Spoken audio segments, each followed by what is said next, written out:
হচ্ছে না যে খুব অ্যামাচাররা খেলছে, মনে হচ্ছে প্রফেশনাল টিম খেলছে। সত্যি বলতে ছোটোখাটো ত্রুটি সব আয়োজনেই থাকে, মাঠে নেমে খেলার যে একটা আগ্রহ সবার, সো এটা দুর্দান্ত আর কি। আপনারাই দেখতে পাচ্ছেন কেমন খেলছে, দেখে তো কোনো অংশে মনে হচ্ছে না যে খুব অ্যামাচাররা খেলছে, মনে হচ্ছে প্রফেশনাল টিম খেলছে। এবং এত সুন্দর পরিবেশে, এত সুন্দর ক্রিকেট গ্রাউন্ডে এর আগে কখনো এই ধরনের সেলিব্রিটি ক্রিকেট টুর্নামেন্ট হয় নাই।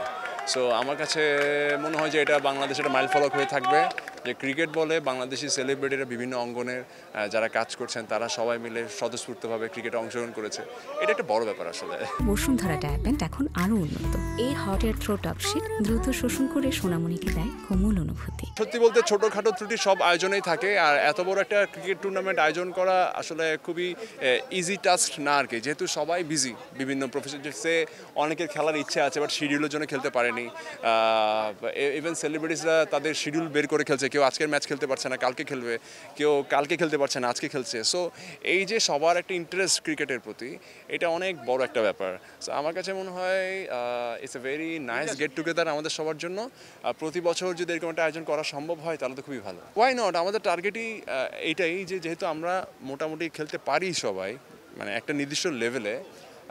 সো আমাদের যারা ভক্ত বা অনুসারীরা আছেন, যারা আমাদেরকে ভালোবাসেন, আই হোপ তারা আমাদেরকে আমাদের ট্রেডিশনাল কাজের বাইরে খেলতে দেখে খুব একটা হতাশ হবে না, তারাও এন্টারটেইন হবে, আমরাও এন্টারটেইন হচ্ছি। সো ওভারঅল এইটাই তো আসলে এক্সপেকটেশন, এনজয় করছি, এটাই বড় কথা।